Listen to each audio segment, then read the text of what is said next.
You see, I had quite an amazing experience one Saturday morning while I was washing up some dishes. Yeah, like I was saying, I thought about removing that stuff, but my feelings are valid. So, same for you guys. Like your feelings for whatever situation you guys are in, they're valid. This is my home here. I've taken extraordinary precautions to keep the world out of it, otherwise I'd go mad. I must have time to myself, time to empty my mind. At it again, I see. What'll it be tonight? Museum of Science, some library? Poor miserable bastards. They almost got me tonight, you know that? Yeah? Hello, this is BLEEP BLEEP BLOOP.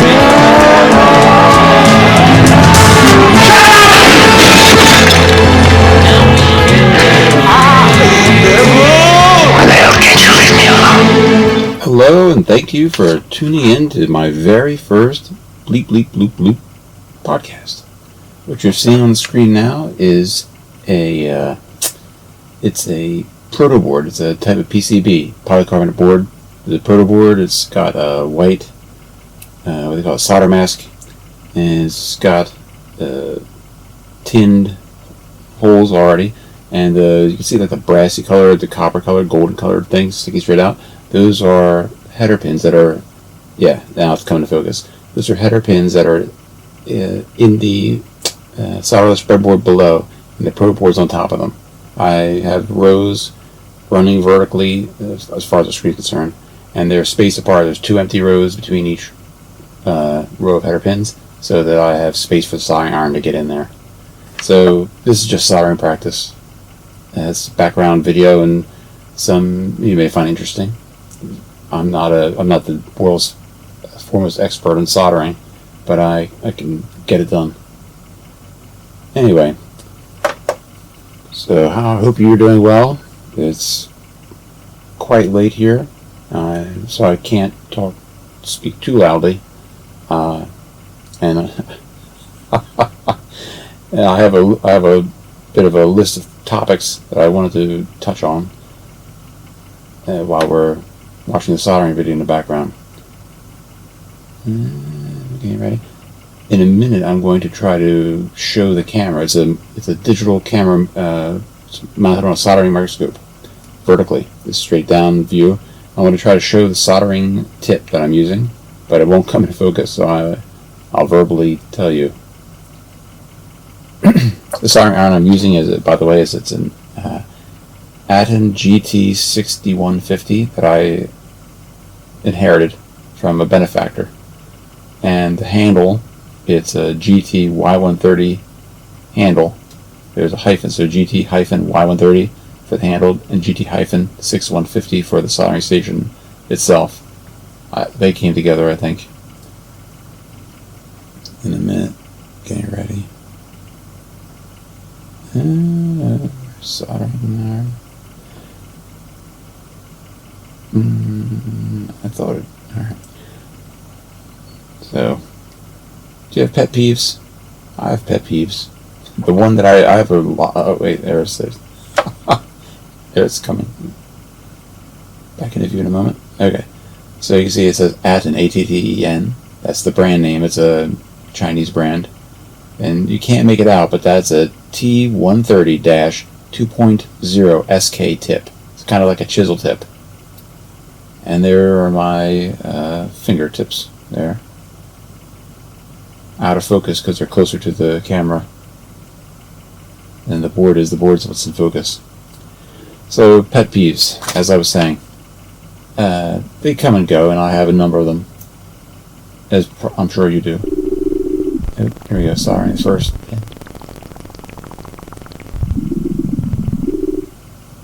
Second pin, still in first row.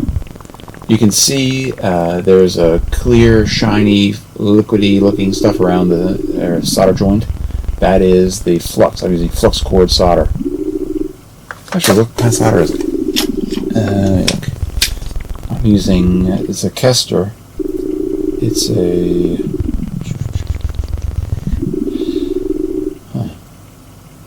it's SN 96.5, so that's 96.5% silver, and it's, oh sorry, crazy, what was I saying? SN 96, nope, adding flux.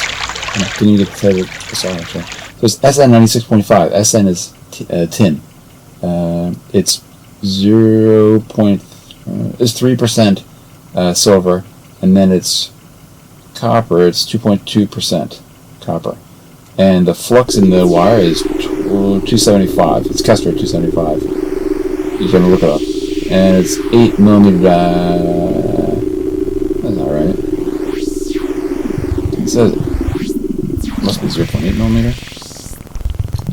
0.8 millimeter diameter, 0.031 inches diameter solder wire, and the flux that I put on there on this, I'm alternating. One row of solder with no extra flux because the solder itself has flux in its flux core, solid core flux, and then on one row, the next row will always be at flux, and the flux I'm using is Chipquick CQ, C like Charlie, Q like quick, 4LF, L like limbo, F like France, dash 0.5. It says no clean liquid flux. It is no clean, but it leaves a crazy residue. It gets all gummy, and then you see now on the soldering, some of the joints, they have a lot of brown stuff. Part of that's oxidation from the tip. Part of it is the flux, the Chipquick flux.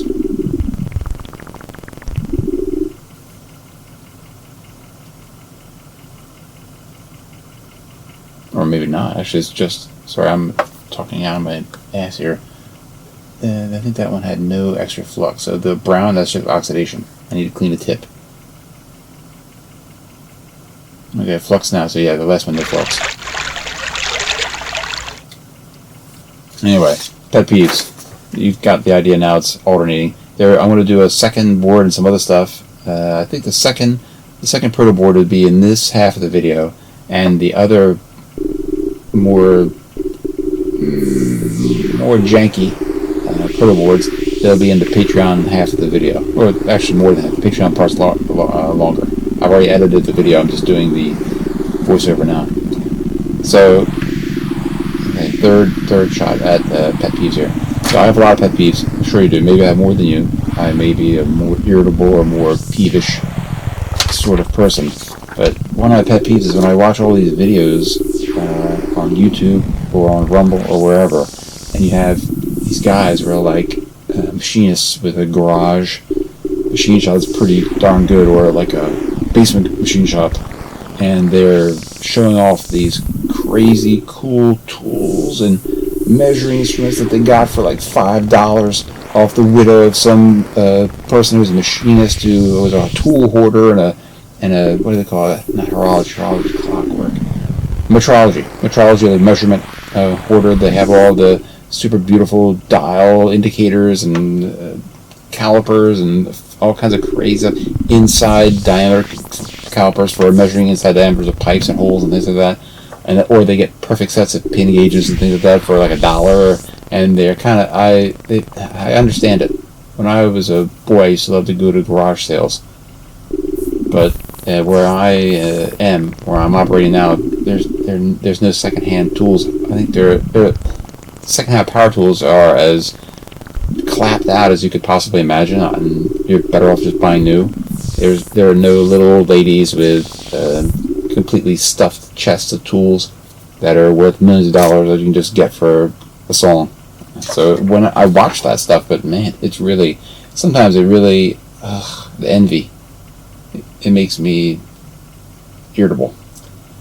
So what else? Another pet peeve: terrible film adaptations, or then they remake a film, or they make a sequel or a prequel. So you must have your own if you're consuming any media nowadays. Take Dune. The original Dune movie from the 80s, the director was kind of an eccentric. Everybody knows. I think that Dune film was great. And then the new Dune films, I'm much less a fan of those. They're pretty terrible. They have Mongolian throat singing and a lot of other stuff that makes no sense and doesn't really match. And I've read the books. I've read the books. I've read the first book multiple times, and the last time not so long ago. And I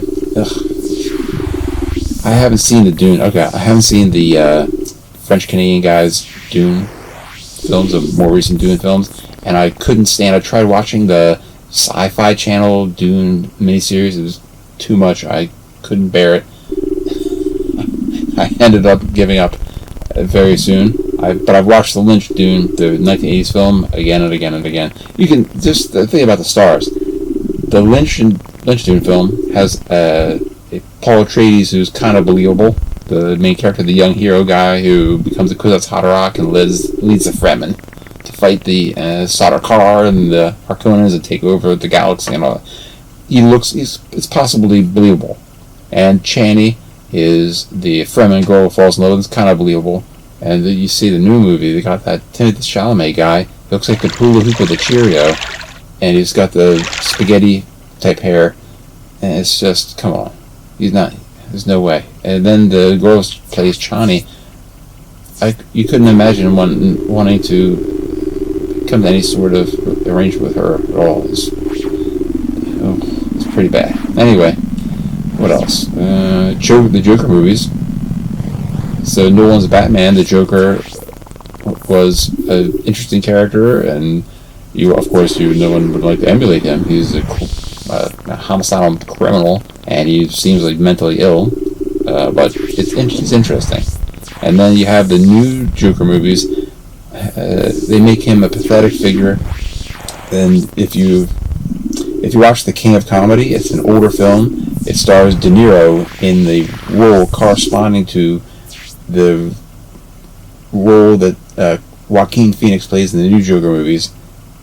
It's almost in many ways it's like a point for point remake of the movies, but they make Joaquin Phoenix's Joker like much less interesting and more pathetic and just like just pitiable and not interesting compared to De Niro's Pupkin. That was the character name, Rupert Pupkin, Pupkin.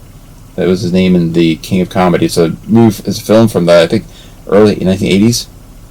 I watched it recently. It was really good. And I watched The Joker when it came out in the cinema, and it was terrible.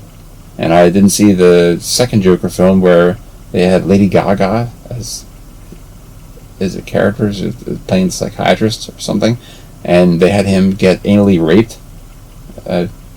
When I heard about that, I had no interest at all. And there's a Foundation series, TV series, I think it's Amazon or Apple TV or something, making a Foundation series based on the novels by Isaac Asimov, and the liberties they've taken are insane. They changed the basic thrust of the narrative completely, where the idea of psychohistory kind of, except for the incident with the mule, who kind of derails everything, if someone's able to use mass psychology and understanding of history and economics to predict the quite accurately, and this is not necessarily true, but of course in the Foundation universe it's possible, and they just depart from that and they go on to the kind of individualistic stuff that is fine, but it's not this Foundation. And then they also what are the small details I can glean is so wildly divergent from the books. Oh, I'm looking at the video again. We're on the second proto board. We're first row. Yeah. As with the first proto board, the first row of header pins, the vertical row is solder only, but the solder has flux. It's the same solder as I gave you the model of before, and then it'll be the same. It'll be alternated with extra added flux beforehand. The same no clean chip quick flux. So, and what they did with Daniel, if you've read the Foundation books, you'll know Daniel Olival is a robot, but he's a human passing robot. It's R. Daniel Olival, so R stands for robot. It's like Mr. for a human. what they did with that, they made into a woman, I think, if I understand correctly. Ugh. Meh. Oh. But as I've grown older, and I recently reread some stories in the Foundation universe, some of the novels that Asimov wrote, because he tied in. He had the Caves of Steel, Earth overpopulated and crowded, and everyone's like a claustrophile, like Asimov himself was. They like enclosed spaces. And I don't know I don't think he was a claustrophobe to this extent, but in the stories, the human population on Earth can barely bear to expose themselves to the sun. They don't want to walk outside or anything. They get freaked out if they don't have a ceiling above them and they're not surrounded by walls and so on and so forth. But the humans there, and then the spacer, the first diaspora of humans, the first colonization effort, a bunch of planets around Earth in kind of like a rough sphere of other solar systems around our solar system. The ones that have habitable planets, to colonize those. But those people, they keep a low population density. They use a lot of humanoid robots where the people on Earth do not. And they come to like hate and fear humans and view them as kind of like plague rats and so on. And then after that, humans, with the help of, I don't want to keep spoilers, with the help of Daniel and another robot, I believe, Giscard, his good buddy. I don't want more spoilers anyway. With the help of those people, with those robots, humans on Earth expand outward.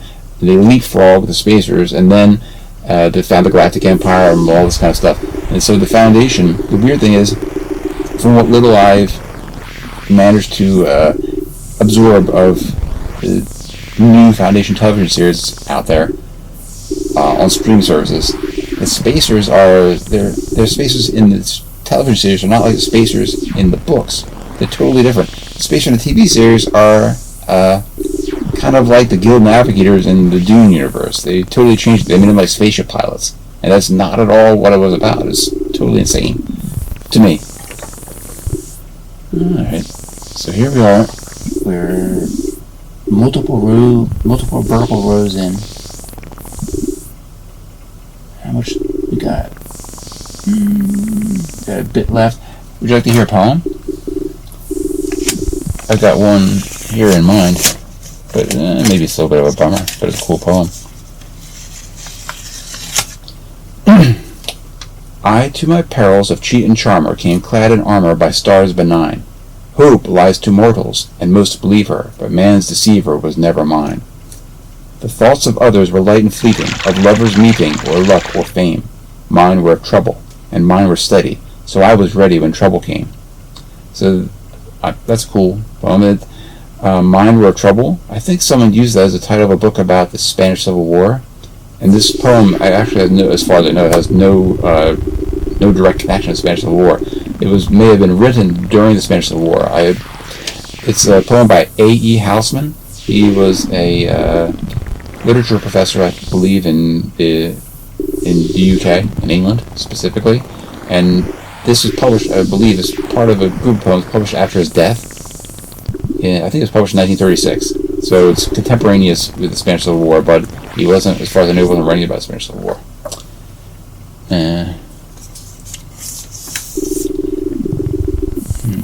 Yes. We have a few more rows to do. So, next thing I would like to talk about here. Yes.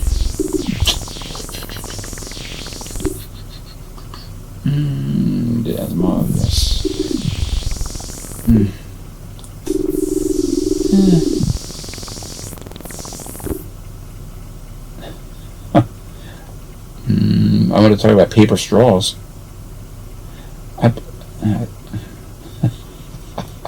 I'm opposed to paper straws. I don't know if you're aware, but there are articles they've been published. They've found that many of the paper straws being sold, first of all, the material has been impregnated with some sort of kind of like ineffectual waterproofing agents, and those are falling having what they call forever chemicals. And in some cases, the straws, to make it worse, they're made of recycled materials. So maybe imagine like a paper plate or cardboard packaging or something like that. Something and they've been recycled and then also soaked in some sort of like a not really very robust waterproofing type of thing, so they don't get too soggy and useless in a liquid too soon. So they're leaching this stuff into the drinks that you're trying to consume. So I'm a plastic straw guy. If you have to have straw, plastic straw, hopefully with no plastic dust on it. Oh, we're finishing up this bit here. So the rest will be continued on Patreon. Thank you for watching, and I hope you'll go to my Patreon. The URL is on the screen, and support me. And I'll be producing more videos on a regular basis. They won't all be solder practice. There'll be some actual projects, and maybe some things that are not solder related, not technologically related. Maybe could be non-geek stuff. Don't know. So see me on the Patreon. Thanks.